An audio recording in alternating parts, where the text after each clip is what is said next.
Kent, England, a land of rolling hills and ancient history where the past whispers through the cobblestone streets and the old stone buildings stand as silent witnesses to centuries gone by. In this historic land, a young woman named Elizabeth toiled day and night. Life was hard, filled with endless labor and little reward. She worked in the fields, her hands rough from toil, her spirit weary from the daily grind. Her world changed forever when she fell ill. Stricken with a mysterious sickness, she experienced strange fits and convulsions. During these episodes, she uttered cryptic pronouncements that baffled those around her. Some dismissed her words as mere madness, the ravings of a fevered mind, but others saw something more profound, perhaps even a divine message. The village was divided, with some seeing her as a prophetess and others as a lunatic. News of Elizabeth's visions spread like wildfire. The town crier announced her strange prophecies, and soon people from neighboring villages began to take notice. People flocked to hear her speak, drawn by the mystery and the possibility of divine insight. They gathered in churches and marketplaces, eager to hear what she had to say. They hung on her every word, captivated by her presence and the power of her message. Her words resonated deeply, stirring something within them. She spoke of God's will, of the need for repentance and the dangers of sin. Her voice carried the weight of conviction, and her eyes shone with a fervent light. She warned of sin and damnation, painting vivid pictures of the consequences of straying from the righteous path. Her fame grew, and with it the number of her followers. She became known far and wide as the Holy Maid of Kent, a title that carried both reverence and fear. Her reputation spread beyond her village, reaching the ears of the powerful and the pious alike. Seeking a life of deeper devotion, Elizabeth chose to become a nun. She entered the convent, dedicating herself fully to a life of prayer and service. She took her vows at the Priory of St. Sepulchre, a solemn ceremony that marked the beginning of her new life. Her calling was clear, and she embraced it with all her heart. She would serve God and spread His word, dedicating her life to the spiritual well-being of others. But even within the convent walls, her visions continued, growing stronger and more vivid with each passing day. They grew stronger, more vivid, filling her mind with images and messages that she could not ignore. She saw things that others could not, glimpses of the future and insights into the human soul. She saw into the hearts of men, understanding their fears, their hopes, and their sins. Her visions gave her a unique perspective, one that she used to guide and counsel those who sought her out. She foresaw the fate of nations, her prophecies touching on matters of great importance. Her words carried weight, and people began to listen more closely, realizing that she spoke with a wisdom beyond her years. Her prophecies would shake the very foundations of England, challenging the status quo and unsettling those in power. Her visions were not just personal but political, touching on the fate of the nation itself. For they dared to challenge the king himself, Henry VIII. Her words reached the highest echelons of power, and the consequences of her prophecies would be felt far and wide. Elizabeth's prophecies were not vague pronouncements, they were specific, detailed. Her visions were vivid, often leaving those who heard them in awe. She spoke with a conviction that was hard to ignore, and her words carried weight.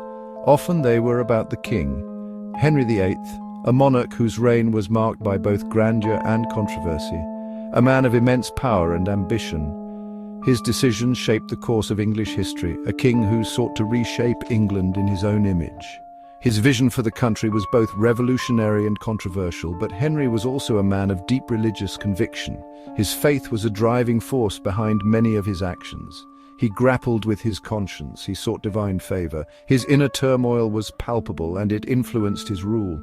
Elizabeth's visions spoke to this. They were a reflection of the king's struggles and ambitions. She claimed to receive messages from God, messages about Henry's actions. These divine communications were often at odds with the king's desires. Messages that often contradicted the king's desires. People listened. They were captivated by her words. They whispered her words in hushed tones. Her prophecies spread like wildfire, reaching every corner of the kingdom. The Holy Maid of Kent had become a force to be reckoned with. Her influence was undeniable. Her visions were not always warnings. She also offered guidance. She preached repentance. Her words were a call to action. She urged the people to turn back to God, to seek forgiveness and live righteous lives. Her words resonated with those who feared for their souls. Her influence grew. She became a beacon of hope for many. She became a spiritual advisor to many. Her counsel was sought by those in need of guidance. Even some within the church sought her counsel. Her impact was profound, and her legacy endured. Henry VIII, a king obsessed with power and legacy. He desperately needed a male heir to continue his lineage and secure his throne. An heir to secure the Tudor dynasty, ensuring its dominance and stability for generations to come. But his wife, Catherine of Aragon, had failed to produce a son who lived, despite multiple pregnancies and immense pressure. Henry's thoughts turned to annulment, a drastic measure that would change the course of history. To severing the bonds of marriage, he needed a legitimate reason, one that the Church would accept. But the Catholic Church, with its immense power and influence, stood in his way, refusing to grant the annulment. The Pope refused to grant an annulment. Henry's frustration grew, and his patience wore thin. He challenged the authority of Rome, questioning the very foundation of its power over his kingdom. He sought his own solutions, determined to find a way to achieve his goals without the Pope's consent. He turned to his advisors, men of influence and intellect, to devise a plan. He demanded a way out of his marriage, a solution that would satisfy both his personal desires and political needs. His advisors, fearing his wrath and the potential consequences, scrambled to find a solution that would appease the king. Henry's desire for an annulment threw England into turmoil. The nation was divided. Some supported the king, believing in his vision for a new future. Others remained loyal to Catherine of Aragon and to Rome, steadfast in their faith and tradition. The religious landscape of England shifted dramatically as new ideas and reforms began to take root. The very foundations of faith were shaken, leading to a period of great uncertainty and change. It was into this maelstrom that Elizabeth Barton's prophecies would erupt, adding fuel to an already raging fire. Elizabeth Barton received a vision, a terrifying premonition. She saw Henry VIII struck down by God. The reason? His defiance of the church, his attempt to divorce Catherine of Aragon. Elizabeth did not hesitate. She spoke out against the king's actions. She warned him of God's wrath. Her words spread like wildfire. People were astonished by her audacity. To challenge the king was unthinkable, dangerous. But Elizabeth was undeterred. She believed she was carrying out God's will. She continued to speak out against Henry's plans. Her defiance made her a target. Henry VIII, used to obedience, was enraged. He would not tolerate such dissent. He ordered an investigation into the Holy Maid of Kent. His agents began to gather evidence. They sought to silence her permanently. Section 5. The Wheels of Justice Turn. The year was 1533. Henry VIII, desperate to secure his annulment, had broken from the Catholic Church. He declared himself supreme head of the Church of England. His power was absolute. Those who opposed him faced his full wrath. Elizabeth Barton was a prime target. She was arrested, imprisoned in the Tower of London. The Tower was a place of dread, a symbol of royal authority. Within its walls, prisoners were interrogated, tortured, broken. Elizabeth Barton faced an uncertain fate. She was subjected to intense questioning. Her interrogators sought a confession.